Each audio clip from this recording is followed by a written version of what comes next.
Hello and welcome back to Abstract Linear Algebra, the video course where we talk about general vector spaces and general linear maps.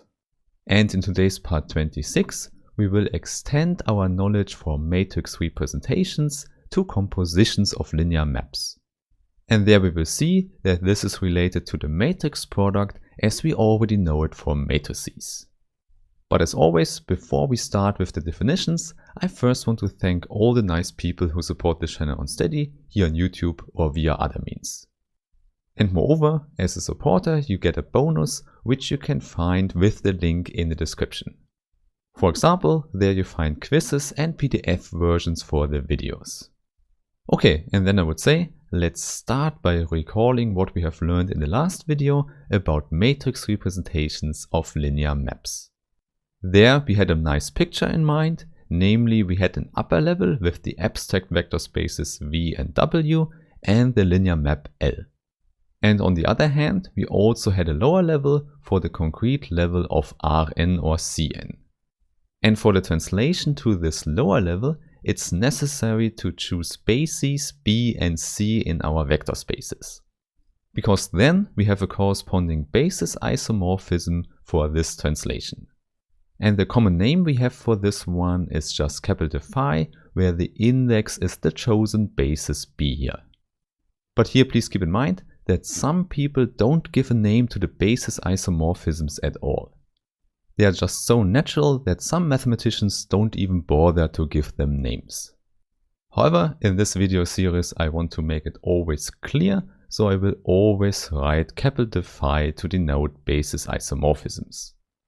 Okay, and now we have already learned that on the lower level, the linear map is represented by a matrix. And this matrix gets the two bases B and C in its name.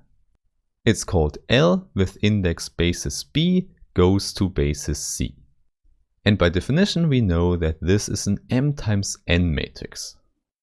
Very well, this is the picture, and now we want to extend it because we want to talk about the composition of linear maps. So we have to add a second one here. So let's say this is our linear map K from the vector space W to the vector space U. And moreover, let's say we choose a basis D there. So we have D1, D2 until we reach dk.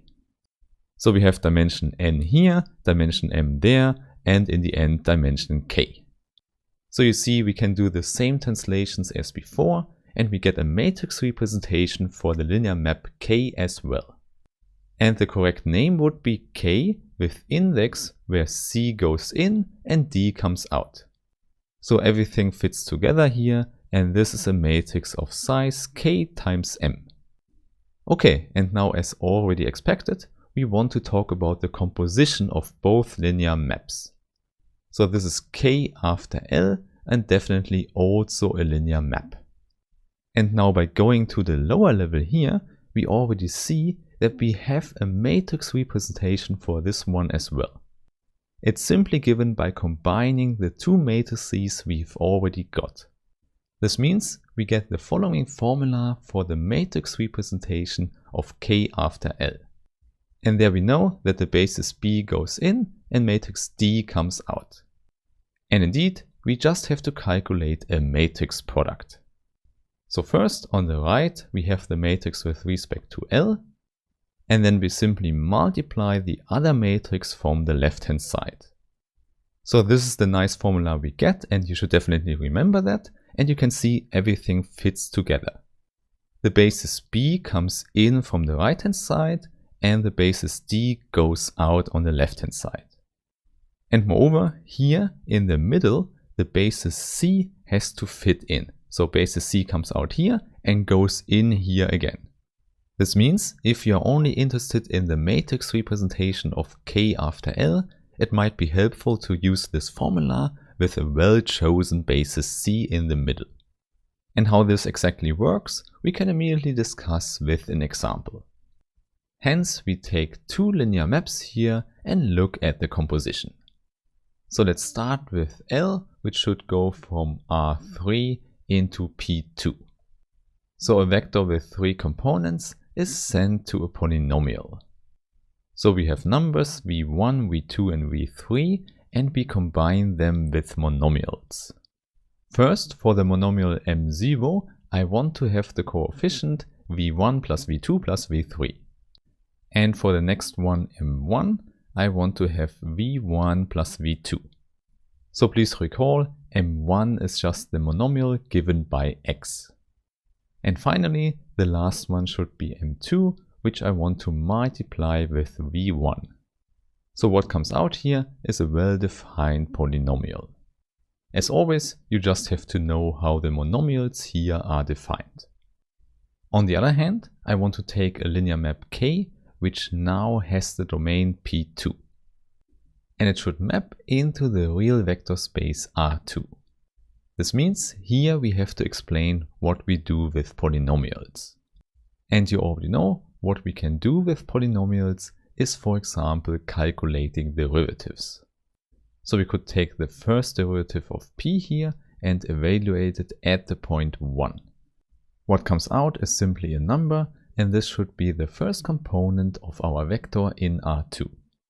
And for the second component, I want to have p of 1 minus the second derivative of p at the point 1 as well.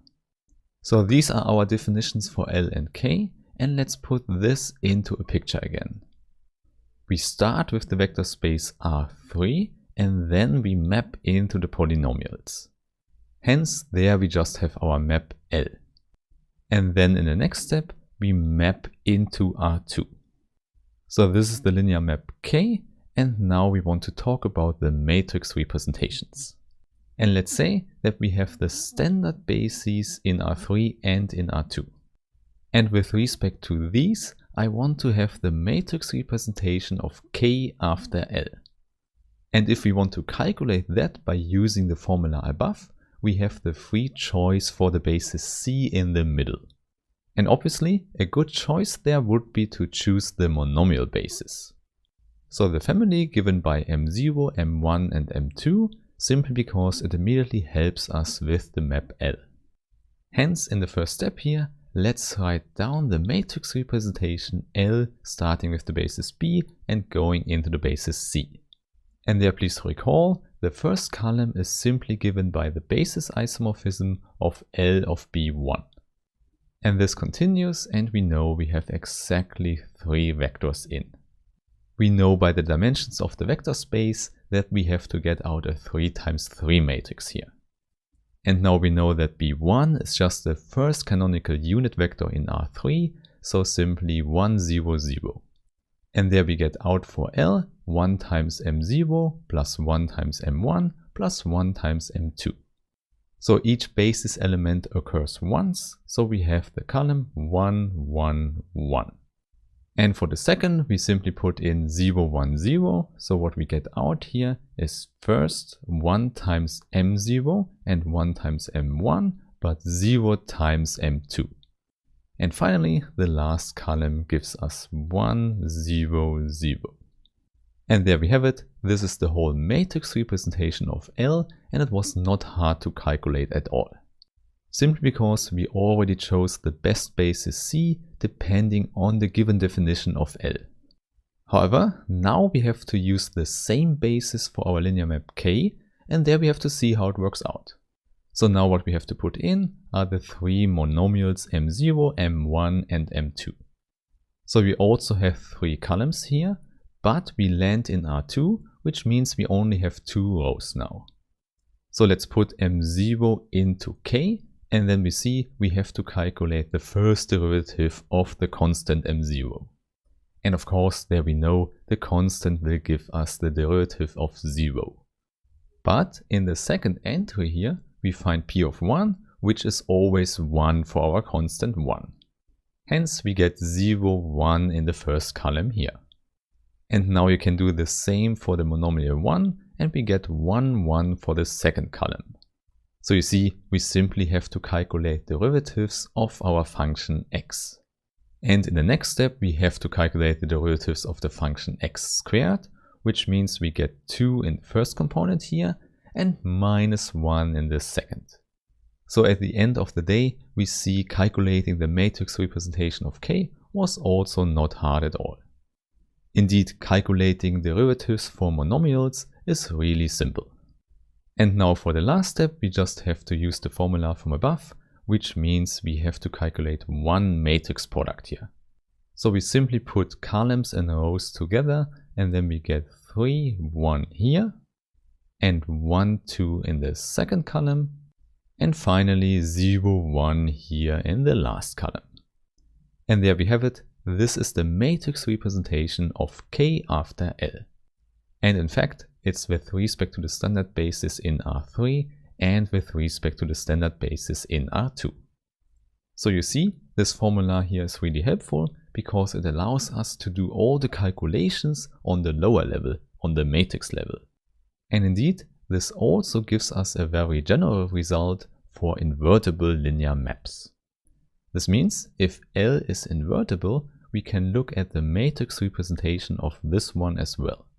In the general picture, we have that L goes from V to W and L inverse goes from W to V. And please don't forget, we already know that this implies that L inverse is also linear. And now the matrix representation here is with respect to the basis C going into the basis B. So this is a matrix and it can be calculated by using the matrix representation of L. The only thing we have to do is to invert this matrix as well. In fact, you should see this one is just a special case of the general formula for the composition.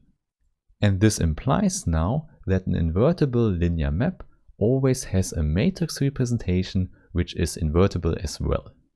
To say it in other words, this is a square matrix with determinant not equal to 0.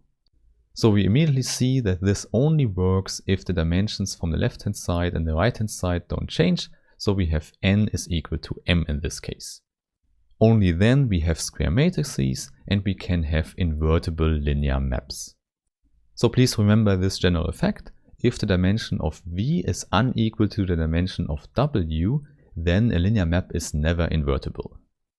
Other maps could be invertible, but linear maps cannot be. So there we have it. Now you know how to calculate matrix representations for compositions and invertible maps.